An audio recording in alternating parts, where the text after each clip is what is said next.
बिस्मिल्लाहिर्रहमानिर्रहीम नहमदुहु व नसल्ली व नसल्ली अला रसूलिल करीम अम्मा बाद फ़अऊज़ु बिल्लाहि मिनश शैतानिर रजीम बिस्मिल्लाहिर्रहमानिर्रहीम। दोस्तों, महाराष्ट्र के अंदर चुनाव मुकम्मल हो चुका है और नतीजे भी आ चुके हैं। पूरे महाराष्ट्र के अंदर MIM का सिर्फ एक कैंडिडेट चुन करके आया है, मुफ्ती मोहम्मद इस्माइल साहब। मैं पहले तो मालेगांव के तमाम लोगों को मुबारकबाद देना चाहूँगा और तमाम लोगों का शुक्रिया अदा करना चाहूँगा कि आपने एक आलिम दीन को कामयाब किया और एक अपनी मुसलमान पार्टी को आपने वहाँ से जिताया। तो सबसे पहले तो आप सबका शुक्रिया।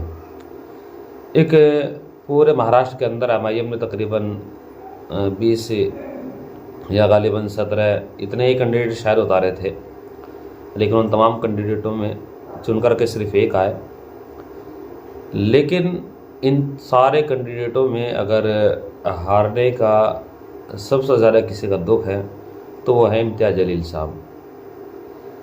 इम्तियाज़ जलील साहब को हराने के लिए न जाने कितने मुस्लिम चाढ़े खड़े हुए।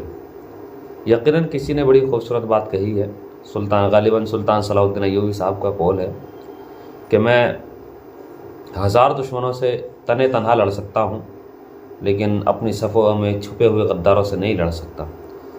और यकीनन इम्तियाज़ जलील साहब अपनी सफ़ों में अपनी कौम के चंद गद्दारों की वजह से लोकसभा का इलेक्शन हारे और ये विधानसभा का इलेक्शन भी हार गए।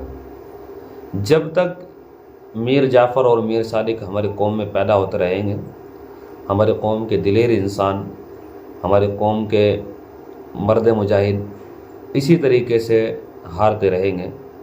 ज़रूरत है कि अपनी सफ़ों में छुपे हुए गद्दारों को पहचानना, अपनी सफ़ों में छुपे हुए गद्दारों को निकाल कर उनके बाहर फेंकना। ज़रूरत है कि मीर जाफ़र और मीर सादिक जैसे लोगों को, इन लोगों का बाइकाट करना। मैं फिर महाराष्ट्र की पूरी आवाम को, पूरी जनता को मुबारकबाद पेश करता हूँ कि आपने MIM को सपोर्ट किया और मुफ्ती इस्माइल साहब को कामयाब किया। लेकिन दुख यही होता है कि इम्तियाज़ जलील साहब हारने नहीं चाहिए थे। यकीनन वो मर्द मुजाहिद जिसने नामों से रिसालत के लिए अपनी जान की परवाह किए बगैर एक मजमा आम को लेकर के मुंबई की सड़कों पर निकल गए। एक सच्चा आशिक रसूल। यकीनन बहुत बड़ी गलती महाराष्ट्र की जनता से हुई है और उम्मीद है कि आगे इस गलती का सुधार होगा और इम्तियाज़ जलील साहब इंशाल्लाह दोबारा चुन करके लोकसभा में या विधानसभा में पहुंचेंगे। आज के लिए बस इतना ही। उम्मीद करता हूं कि आप इन बातों पर अमल करेंगे। व आखिर दावाना अनिल हम्दुलिल्लाहि रब्बिल आलमीन।